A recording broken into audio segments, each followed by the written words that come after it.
Olunaku lw'eggulo minisita avunaanyizibwa ku gavumenti ez'ebitundu Rafael Magezi lwe yayongezaayo ekisanja eky'abakulembeze ab'ebyalo bayita aba LC okumala emyezi 6.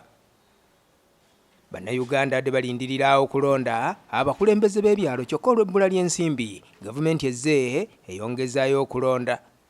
Wano nno abamu ku bassentebe b'ebyalo we baviiriddeyo ne bawakanya ekya minisita okwongezaayo okulonda nga bagamba nti tekiri mu mateeka.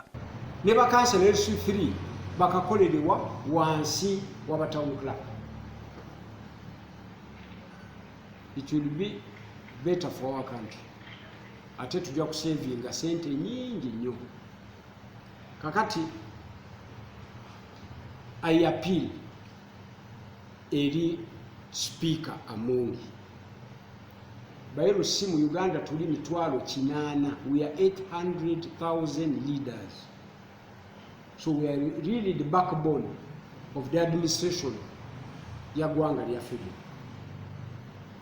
Nsaba Anita Amongi atuite ampite nze n'ettiimu yange munyonyole okwemulugunya kwaffe.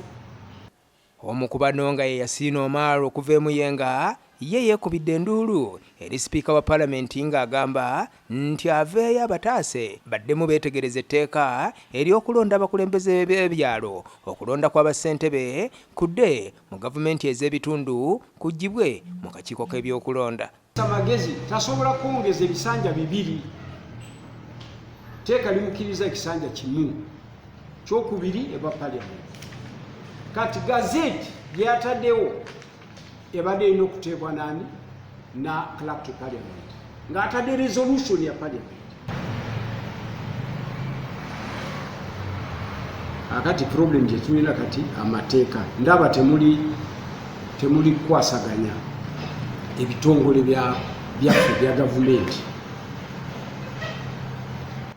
Electoral Commission yeso kubanga Electoral Commission akalulu ka bonna ka president by MP kali ka secret ballot. Let them organize that. Ne kano ka migongo. Ono era ayagala n'amateeka agamba ng'erya KCCA liddemu likolebwemu ennongoosereza nti kubanga terirambika bulungi buvunaanyizibwa obw'abassentebe b'ebyalo so nga ne minisita wa Kampala y'alina okubongeza ekisanja so si minisita owa gavumenti ez'ebitundu. Baba embeera egaanye kyusa teeka engeri kati bakyusa etteeka ne bagamba batulonde ku migongo kitali mu constitution. Kati lwaki kati tebakyusa ne bagamba okulonda kwa LC kuve mu Electoral Commission kugende mu local government to save money. So I'm giving a way forward.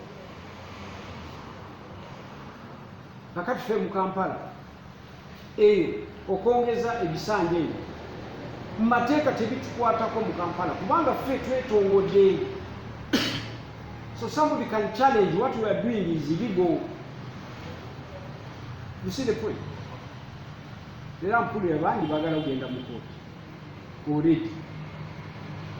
Kati parliament obuyinza ebulina ekyuse amateeka gano then tukole akalulu kaffe nga gavumenti tetaddewo n'ekikumi. Free of charge election is possible. Era nsaba ne President Museveni akiwagire kube akalulu nga teri sente za gavumenti ze bakozesa. The way it used to be, mujjukira bulungi RCs bwe twakola nga tukozesa katabo exercise book. Ono kati yeeyamye okukulembera mu banne okugenda okusinkana sipiika wa paalamenti bamunnyonnyole bo kye balowooza nti kye kijja okuyamba bannayuganda okufuna obukulembeze obuggya obw'oku byalo.